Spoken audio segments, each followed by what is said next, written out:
Hey, Wendy. Hey, Derek. How's it going? Fabulous. How are you? I am doing well. It's good to see you. I was thinking, I think I see you more now that we're doing these podcasts than before. Like before, I felt like there was like a lack of Wendy in my life, and now I feel like I'm getting a much more regular dose. You can never have too much Wendy in your life. I would agree with that. There was a scarcity. I was feeling the scarcity of you not being in my life more. And a great segue to today's topic. Yes, I try. I try what I Hey. do what I can do. Yes. So today's topic is the things they don't teach us about the scarcity mindset. And I love this topic because you and I, we talk about this every so often. Like we'll talk about something, we'll say, oh, that's that scarcity mindset. That's that scarcity mindset. But I personally don't think I have a definition for it. I think I can sort of describe examples of it, Yep. but I don't have a definition for it. I don't know. How would you say you are around that? It's one of those things you don't know you have it until someone points it out. Then you realize, oh, I do think that way. But, these are things that are getting from generational trauma that we're still holding on to in our own way. So it definitely plays a part. But how would you exactly define it? Or close as you can. Um, the way I would kind of define it is if someone feels like there is something lacking within themselves that they perceive as a fixed reality, even though it's just a temporary state. And then they act upon that they act upon it as though it's because they act upon it as a fixed reality, they continue to live in this cycle of not doing something more that they could do, not trying to move into different situations that might benefit them. Like they constantly believe that there's something lacking either within themselves or immediately around them that prevents them from doing something that they actually have the ability to do.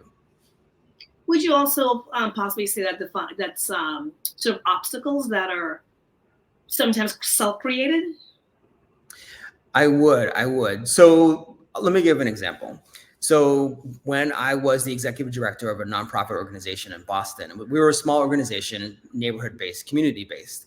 And when I first started in that position, I would come across other organizations that would sort of hoard information. They would not share their methodologies for doing things, for improving Mhm. their balance sheets, or for finding new employees, or for finding new donors, or for finding new patrons. It was all about hoarding information.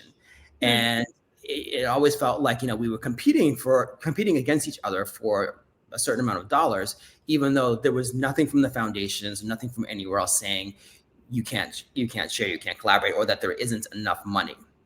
And Hmm. so my sort of shift when I came on board as the executive director was to share information, to say, this is how we're doing it. This is how we're finding new donors. This is how we're fundraising. This is how we're moving forward with programming that attracts more people. And I would Hmm. share that information or share those skills or ideas Best with, practices. yeah, the best practices with other nonprofit leaders, and not expecting anything back. But the wonderful thing was they would often share back with me.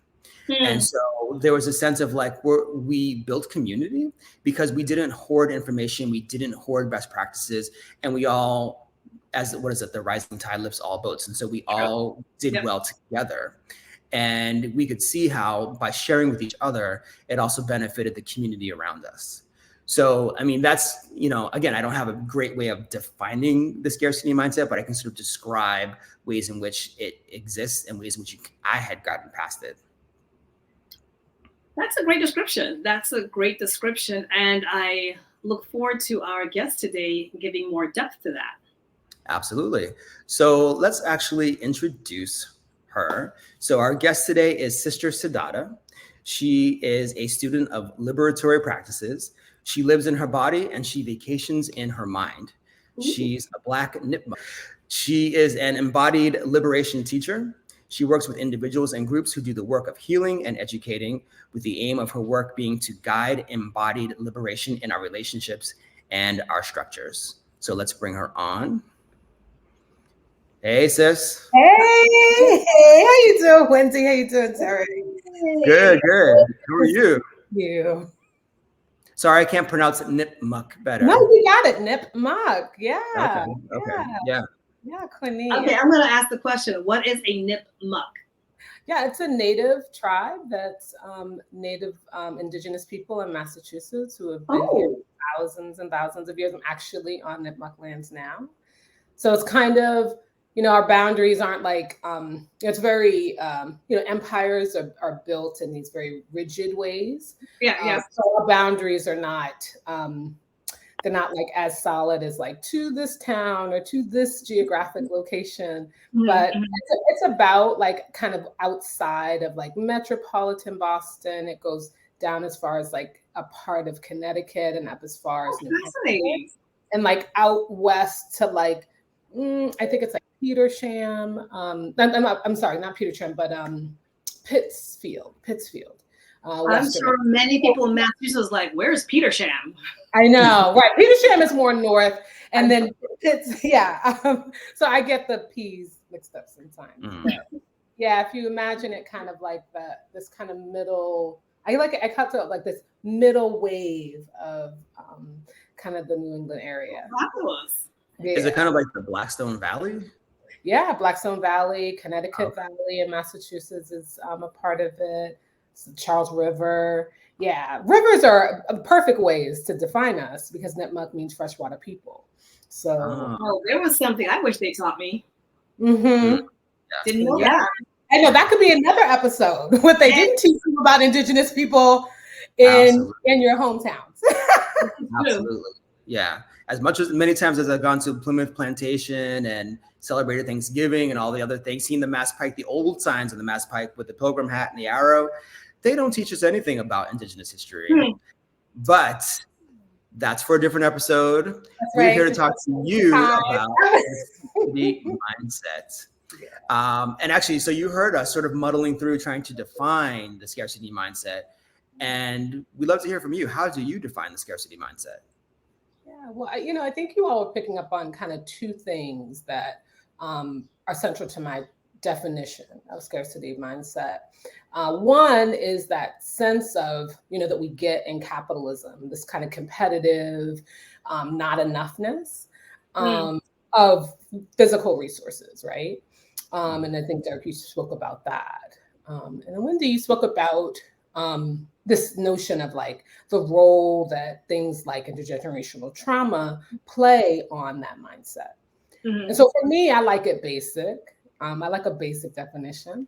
So I tend to think about scarcity mindset as like not enough. I am not enough. You are not enough. And there is not enough. I am not enough. Certainly comes from our experiences. If you're like me and you come from marginalized historically and presently marginalized communities, this notion that either you're being too much, is that you're not enough of this kind of framework that needs you to be a particular way. And when I'm talking about framework, I'm talking about cultural frameworks. I'm talking about societal frameworks. I'm talking about things that transmit kinds of institutional violences like sexism, like racism, like homophobia, right? What it does is that it creates this mindset within myself that I'm not enough, because either I'm too much for this narrow space, the space that is trying to make me something other than what I am, or needs me to be a particular way in order for me to get my needs met, right? So I'm not enough then becomes the narrative of like, I can't take up space. I can't ask for what I need, right? So that's that manifestation of scarcity mindset, that I'm not enough. Okay. You're not enough, right? Is often the way in which we relate, and we relate primarily through a lot of systems of violence, to meaning of our capitalism. Capitalism isn't just about our economy, it's about how we assess worth, right? So it's like, oh, you're not enough to invest in, whether it's invest my time, invest my emotions, invest my material resources, because I don't believe that you're worth it, right? And so that is another kind of form of scarcity mindset. And because we're so interconnected, right? If I'm thinking I'm not enough and I'm engaging with you in a way that you're not enough, then it can turn into, what I like to call it a kind of trauma bonding, right? Because we're bonding around our unprocessed pain, around it there not being enough for all of us to have what we need in order to be free and to experience love, And for me, love is the liberatory kind of vehicle for us, because I believe, like what Maya Angelou said, love liberates, love wants us to be free, and in some ways it's the most abundant thing, not just as a feeling, but as an action and as an impetus, right? And then finally, it's like that there's not enough. We're living in a time that we're seeing, the economic crisis, which we're kind of about to face, but the ecological crisis, right, comes from, it's not, the earth is not doing this to itself, and you don't have to believe in anything in order for it to be real, that it is this idea of our own greed, of our own sense of, I have to have, or I have to have for me and mine, that has gotten us to this place of over consuming, not knowing when we have enough. It's almost insatiable. And all of those things, I mean, can be traced down to, right, where we are in what I'd like to say, the tending of our trauma. Right? Because, pain is going to happen. There are going to be situations where we're not able to move through in a way where all of our systems and all of our bodies, if you will, I'm talking about bodies in a yogic sense. The tradition of yoga recognizes bodies in terms of whole systems that aren't just physical, right? But they're also, you have a neurological body, you have a spiritual body, you have an energy body. These are complete systems in and of themselves, right? So when we're looking at this whole notion of not being able to tend to those experiences and be totally present with them and realize that in the presence we have everything we need. But when we're in that mindset that, oh, I'm not enough, there's not enough, you're not enough, I can't even access what I need. And we see that. I mean, those of us who have, myself included, who have studied our own trauma, our own lineage's trauma, who have studied trauma as a study to understand how people learn, or the impediments of learning, how people heal, the impediments of healing, how people lead and the impediments, we understand that those things are not, they're not disparate. You can't have trauma Monday to Tuesday and not like, what I mean? And then live your life in a way that's like you actually carry that with you. So it is in many ways our responsibility to not just be aware, but to own and to tend that trauma, because we're always going to be coming from that scarcity mindset that we project onto others and that we're expressing as ourselves. Go ahead, Wendy. Well, no, I was going to ask, I mean, at what age did you feel, because, the premise of the show is things I wish I knew or things they didn't teach me. So at what age did you feel that you were like, this is weird, this is coming from, this is where my obstacles, and be it mentally or physically, are coming from, where I'm like, oh my God, I need to not do something about it, but you acknowledge that there's a problem. Yeah. For me, it happened early. Huh? I know if I phrased that question wrong, but. No, I got it. I definitely had it. Yeah. For me, it was really early, and I have not shared this story in a big way publicly, but I want to share it. And I should say that it does involve the disclosure of some abuse. So I'm not going to disclose the details, but I just want to say that. So I grew up in a house where there was domestic violence, and I remember at a young age, and when I say young, my father was still living with us. So I had to be under 6 years old. I think I was about 5. I was watching my father abuse my mother. My mother was fighting back. And I remember looking at both of them. I mean, this is something I had seen before. So this was not the first time that I had witnessed this kind of violence, But I remember looking at them and being very clear, like, there's no love here. Yeah. And then the second thing that was very clear was that I have to go out and find it. Now, at that age, did I know what love was? And Yeah. it was very much trial and error, and a lot of error, and a lot of harm too, right? However, I knew that then. I said that this is a playing out of something that's other than love, and that we actually need this. They need this, but I also need this, but they can't give it. They can't give it. So I think some of for me what I've learned, and my life has just been different than a lot of people in terms of those experiences. But I think some of what I've learned is that if you're in a place where you're not getting the things that are going to nourish you and help heal you and get you free, you need to go to another place. Yes. And I always find, I always find it fascinating when people grow up in a trauma, I guess, or a life that, be it physical abuse, mental abuse, whatever it is, some kind of control factor, because control could be religion. Religion telling you can't do this, you can't do that. And then they grow up to be adults and it's like, wait, you didn't like this then and you're still now the same person. Why are you moving forward with that? But they don't know any better. Well, right. I mean, I think, again, the thing about my parents, and I don't want to disclose too much because, I don't want to, my mom is still living and my dad is not, and I should also say that I do love both of my parents, I do. And I understood growing up. I mean, and I think this kind of answers your question. They were doing the best that they were choosing to do.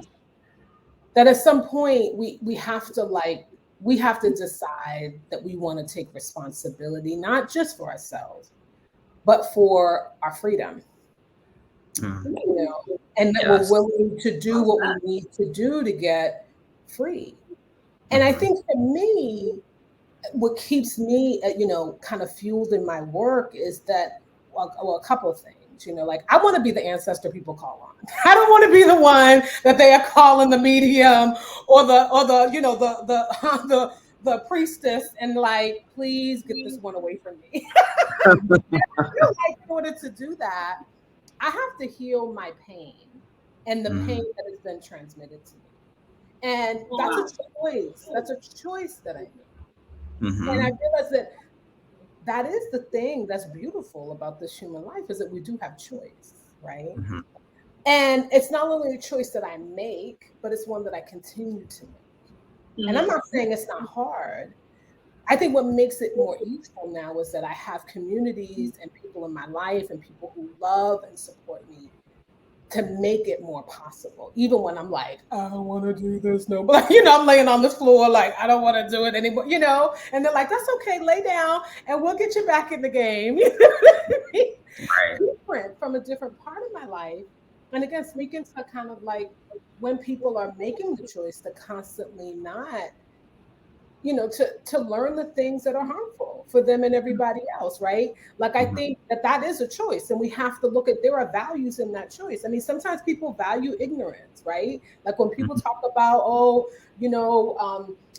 as long as I don't see it, it's fine. It's like, I don't know about that. You know what I mean? Like, but that's a communication of a value, right? And that's a choice, I'm just not. Those are not choices I'm making or surrounding myself with people who are doing it. Because we don't have time. We don't have time. I don't have time. And collectively, we don't have time. Right. Well, so, we're talking about the things they don't teach us about the scarcity mindset, and the opposite of that is the abundance mindset. Yeah. So you talked a little bit about how you wanted to choose love and how love is what helps us get out of the scarcity mindset. Can you say a little bit more about that? And what does it take to live in an abundance mindset? So, I think a lot about, I'm not sure who said this, but they talked, I've had teachers of mine say this too, something to the effect of, where your energy goes, your energy kind of flows. So there are many examples of wise teachers saying this. And I think that what that speaks to is that, like, I think because of, just our design as human beings, we are pretty wired, neurologically and otherwise, to be very fixed, negative mindset. This, I'm not going to get into that now, but like I do kind of like nerding out on our kind of physiological ways in which we are wired and how we can rewire that to be more expansive. And I do that as my yoga practice and movement practices. But that is to say that because there is such strength around that, in terms of we don't have to really work hard to contract. We don't have to work hard to fight or to shut down. In fact, we have to work hard. And when I say hard, we have to put the energy in to open up, to relax, and I think that, for me in my own practice, one of the essentials for abundance, yes, is love, but I think it's also trust. Like it's really about, can I surrender to something more than just what I'm afraid of, what I've been told is not possible. And can I trust that there is something out there that not only is it out there, but it's out there for me, and it's out there for me, and I can connect to it, and it can give me what I need, and I can give back, and then I can be in this more gracious relationship, as opposed to the kind of rigidity, as opposed to the reactivity often. That comes out of that kind of scarcity mindset, right? So trust, I think that's one of the things it takes. I also think, I've been thinking a lot about courage, and I think in terms of like the courage as the faith to walk into the unknown with some confidence and some clarity, knowing that, I don't need to know it all, but I can face it. Yes. And that's the confidence part, like the knowing, right? And the clarity of like, I'm willing to see it, whatever it is, I'm willing to see it and face it. And what kind of resources do you pull from your own identity or from communities, from your lineages? Like what resources do you get from those? Yeah. A lot of the resources I get is just like, comes through a lot of my own practices, whether they be like my range of spiritual practices, from indigenous practices to practices of energy and magic to practices that restorative, like yoga. It's a cornucopia at this point, and I'm grateful, But I also have lately been pulling from this practice of allowing. It's a kind of form of trust, but it's without like all the front work, it's just like, I'm just gonna allow, this teaching or this tarot card or this, tree, whatever it might be, I'm gonna allow it to speak to me, and so that's been really important. And then care from my loved ones, I spend a lot of time by myself, and a lot of it's by choice, it helps me to be in my own energy, because I love people, but it's not always like recharging for me. I guess they call me like a social introvert, in some structures. And so I do enjoy being by myself. And yet, this week I got to see two of my mamas and, two of my dear healing friends, and we had a meal together. And that, I really pull from that. I guess in some ways, I love Malcolm X, and I love when he talks about how, by any means necessary, right? In terms of that fight for liberation, Black liberation, right? And I've been thinking about it by every means necessary. I'm gonna take everything and make it what I need to do, what I need to get free. Everything. you know, and I pull and that, you know, I've learned that from my tantric practices. Do you think this? I have to say, not sorry to cut you off. I like the way you use cornucopia when we talked about pilgrims. Talk about full circle, bring it home.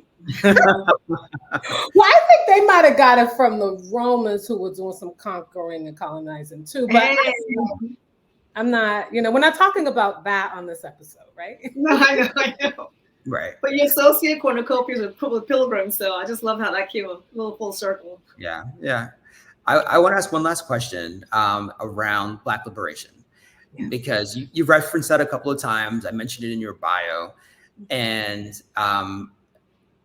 given the topic of the scarcity mindset, how do you see that sort of playing against Black liberation, and how do you see a way in which people can recognize it and then sort of use the trust, use the love, use the allowance to push the scarcity mindset aside and bring more abundance into Black liberation?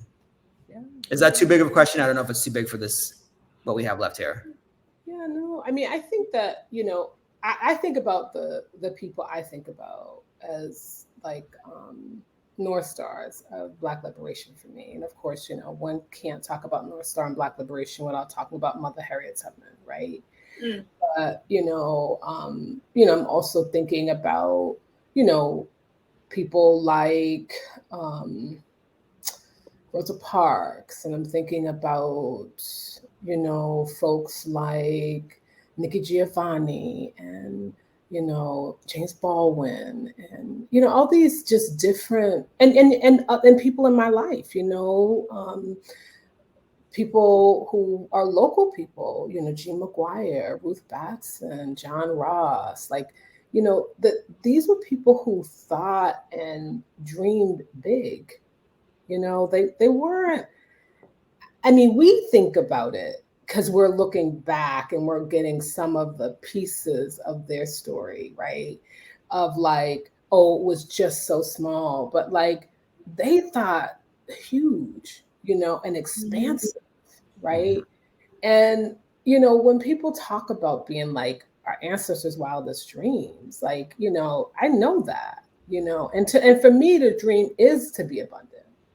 You know? So like so much of what I feel has made the fuel and the fire really of what I think is important of Black liberation has been about the abundance to dream.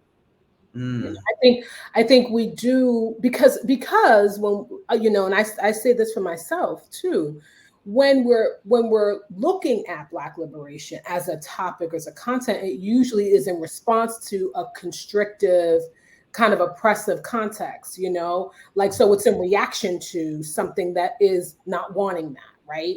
So I also understand to some extent why we might think that Black liberation itself needs some type of expansion or abundance. However, for me, because I've just been so situated implicitly, I know, for example, if it wasn't for education, activists, and community organizers who thought about what was beyond their lifetime of possibility about access and resourcing, for me, I would not have had the experiences I had coming up within my communities and education, particularly in Boston, as a young Black Native queer woman. I wouldn't have had those things. You know what I'm saying? So like, I actually think that Black liberation is quite abundant in and of itself. I think it can become scarcity when we're only looking at it as a way out and not a way of being. That's why, like, for me, like, my work is to really help people to be that liberation, to show up in your space, in your relationships with yourself and with others, with the structures you choose to be that.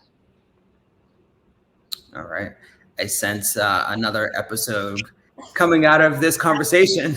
I have to snap. Yes. Give it to him, sis. Give it to him. Yes. Giving it. Giving it. We're definitely gonna have to get more if you're gonna be giving it. Hey. Right. Shimmy, Cocoa Puff. That was our little cheer, honey. That's my jam too. Little candy girls, Hey. That was our little neighborhood. Well, I was in and out of it, but that was the neighborhood like cheerleading group. They had cheers, honey. Oh gosh. Yes. I mean, I was actually talking to someone today about life in the 80s, where we would be sent outside to go run around. You would drink out of the garden hose if there was one around, or someone would pop the fire hydrant and you would get sprayed with water. Yeah. And we were saying how even if you wanted to send your kids out to do that now, you can't, because the climate change. It's too hot. It's just too hot. You can't do it. Not even talking about the violence or the potential for violence. Just the fact that the climate itself does not support life outside, or it's moving in that direction. Just even being a latchkey kid. I was like 6 years old, home by myself. Yes. I had the key pinned to we wore uniforms in my school, so my key was to my shirt, into my little undershirt. So when I had to go home, I had to reach into my shirt, unpin my key, and get into the house. Mm-hmm. Like, I mean, my mother get arrested if she did that now. Yes, and that's the thing. There are actually laws against that. There are laws against free-range parenting. It's crazy. And you know what? Also, I mean, parenting. Yeah, and it's sad because like I think about, like, when I say my mamas, like I had aunties, I had mamas, yes. I had uncles, I had cousins, and none of these people were really. I mean, my mom has a big family, right?